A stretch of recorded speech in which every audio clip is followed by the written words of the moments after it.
Alrighty, fans, nomadic Cocopelli tuning in here. Show you where we're at. So trailer's almost done. It's been raining for 4 days straight up here in Ontario. I switched these toolboxes around so now the locks are facing outward, but by doing that somehow it changed the gapping behind, and I was getting a leak from in behind there, so I kind of went overboard. Now I got a mess to clean up of expanding foam, which cured the leak there, but it was leaking here around this perimeter. So I took a tube of silicone and went around there, and hopefully that cures that. And I even did up under the lips of that rim. Now it gets more exciting. Stay tuned here. I've put down all my foam, my 1/2-inch foam, which ultra lightweight, right? I didn't want to go put plywood, new plywood over old plywood, and I didn't have time or the energy to rip all the old plywood out and replace it like a normal proper job would have been. So I put this foam down because even with the soft kind of rotted wood underneath of it, this distributes the weight fairly evenly. And I've got a really nice 6 by 10 foot southwestern looking rug, an Aztec looking rug.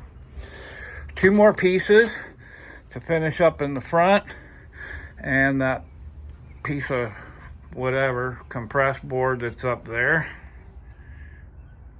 and you can see where it was leaking up there, but that's because it's been raining 4 days and that should stop. And I should have enough extra of this that I can do it across the roof here, kind of like that, but a little nicer, and that will insulate that from the heat just pounding down on top.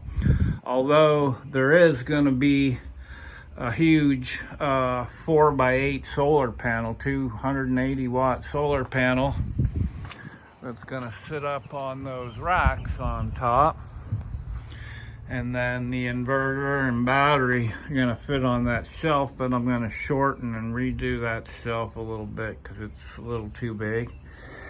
And yeah, carpet down.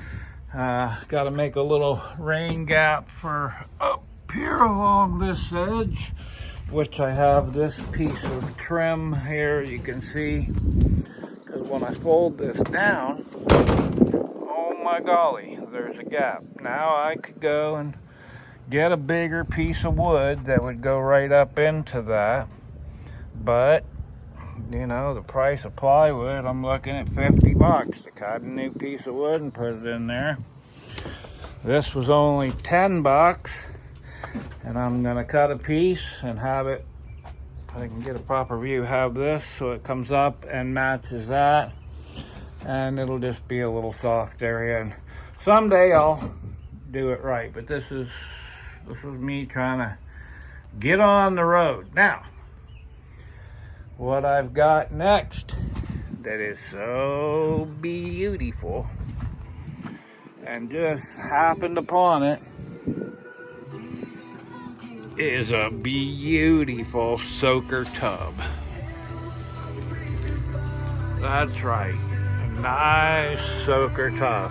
And what's nice is it's very light. It only weighs about 30 pounds.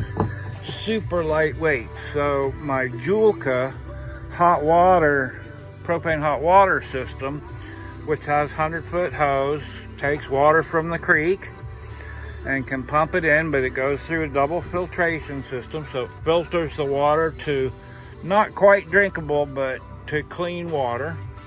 And then once I get the tub filled, then it can recirculate. I'll change the valve setting, and instead of still pumping in from the creek, which will be cold water, right? Unless I get a rain barrel and then use that water. But I'll recirculate it so it doesn't take as much propane to keep it hot, and it keeps it good and filtered.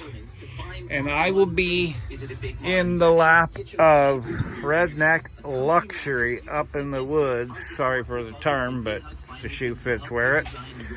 I will be in luxury in that tub instead of standing in a shower tent that, you know, well, you got to stand up and they're, you know, just a little square 2.5 foot by 2.5 foot tent, and you got to put a mat down or something on the ground to stand on. No, I'm gonna have me a proper bath and shower. When I let the water out, I'll shower it down inside. Try not to drop my media source. So that's what I got, and I measured.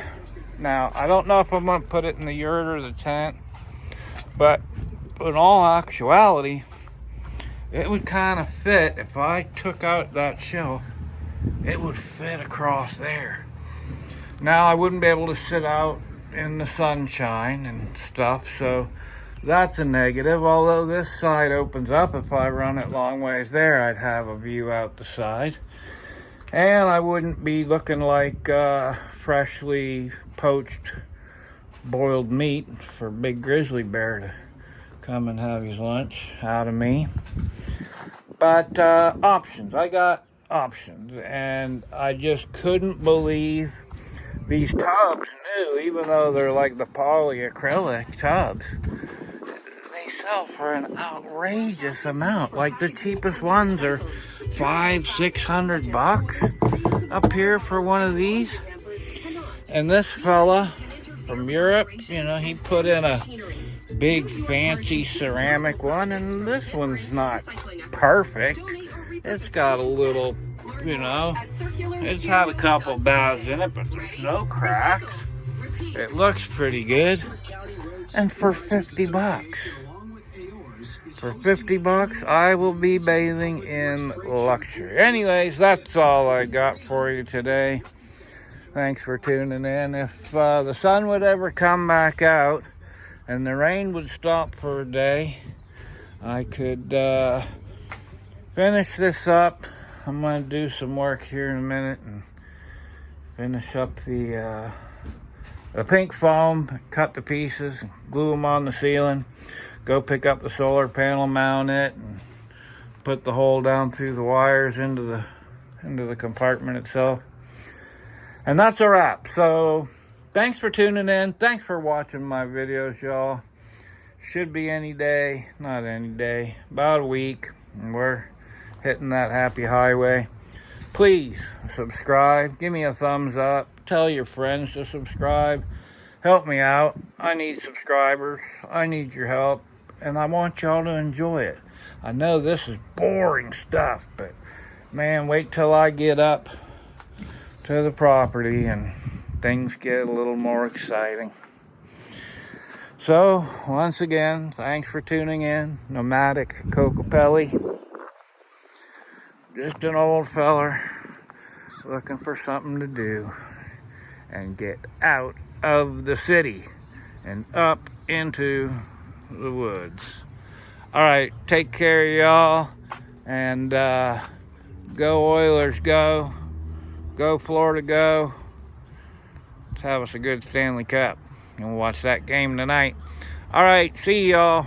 Take care of each other. Bye-bye.